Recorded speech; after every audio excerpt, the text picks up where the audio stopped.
Hymn for the gift of Mezzo Cammin. I'm Annabelle Moseley. It's a pleasure to be here celebrating the 5th anniversary of Mezzo Cammin, and a privilege to share some of my work with you this morning. These sonnets have all appeared in various issues of Mezzo Cammin and are forthcoming in my full-length collection. The first birth. I have been born inside him, too. I am my mother's goldfinch, thistle eater of her womb.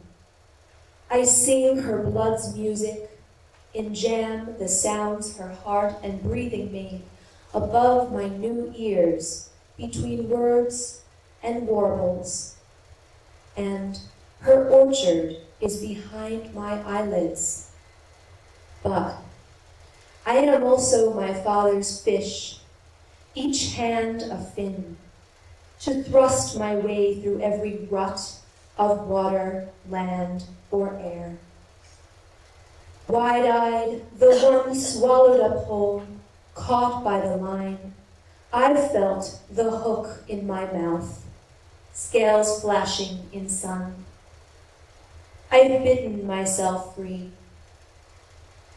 I bore the welt of grief when he was gone. His fish sent through. I have been born inside him too.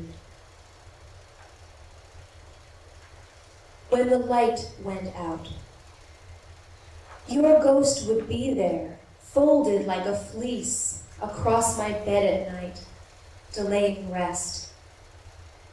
Afraid of what I conjured, wanting peace, I tug the blankets, wait to feel the blessed saltwater stain of sleep upon my lips. And hours would pass before it came. That's how I tucked myself in every night. The ships appearing in my dreams were you, each prow your neck, each sail your hair. It was enough, rocked by you. Yet you also stood on deck beside me, made of warm, still solid stuff. Awakening, there was only the wreck, the memories that you left behind, your ghost, the fleece I wore by day, skimming the coast.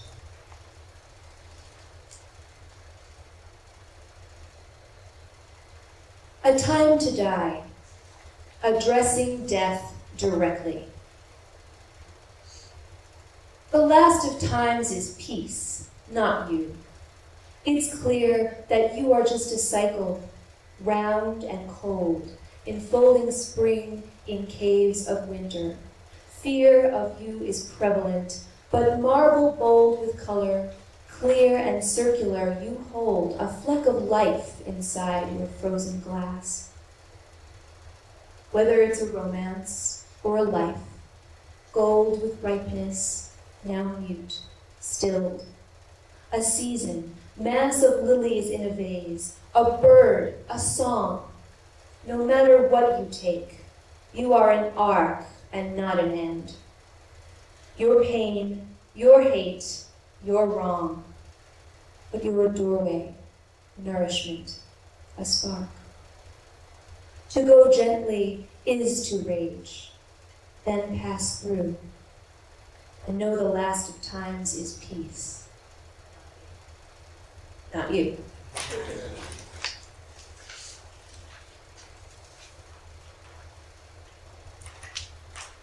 The persistence of memory. 1. Our house clocks stopped the day my father died. At 3, the very hour that he passed. No catch of shifting gears, no pulse defied his absence. Time itself mourned him. The past and future froze in one long pause. We kept this lack of measured music, mourning him, the clock lover and watchfire. except time offered itself up in grief. The trim minutes and hours that my father filled grew greedy to engorge themselves with him. And days after his death, a parcel thrilled when it arrived. He had ordered a slim, black-banded watch. On its face, a Dali painting of melting time.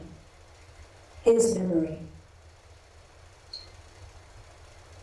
One summer night in childhood, I ran, chasing a firefly. Then I let go. That is the way my father died.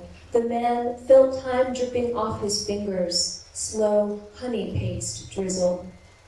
But he shook it free when he beheld a distant speck of light and lunged, then with a laugh fell forward.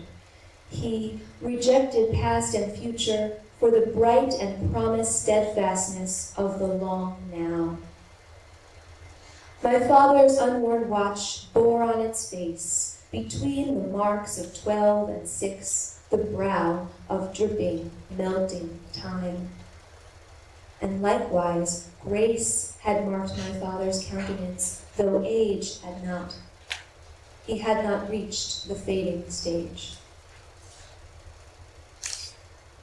The last section I'll share this morning is inspired by the book of Job and Job's many sufferings. Attempts to stay loyal to God in spite of them. A time to rend and sow. 1.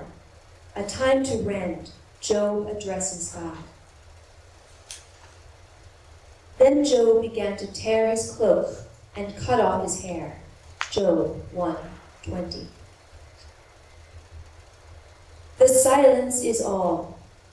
Though I want to split the stillness of this day with fractured cries and tear this room apart, I will admit that such a sundering would not be wise. What would it do to shatter every dish or smash the vases, break each cup and bowl? How would that change what I've begun to wish, that I could go right back to being whole, even if it meant forgetting you and the great pain that loving you has brought? I tore my hair today, you understand? My clothing too. I wait for you to cry out, ask me not to harm myself. I won't. But I know loneliness, and God, you don't. 2. A time to sow. God answers Job. Who is this that obscures divine plans with words of ignorance? Where were you when I founded the earth? Job 38:2-4. You say I don't know loneliness. What, Job? You've never seen the chasms between stars? Observe the distance of your heart, then probe yourself for answers. Look down at your scars. You think I put them there, I know, but pain is from your world, not mine. And all the while I plan my entrance. Gardens all need rain to raise their beauty.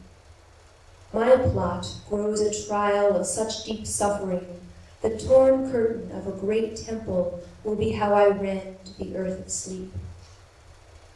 Sacrifice makes certain a love that will not hesitate or end.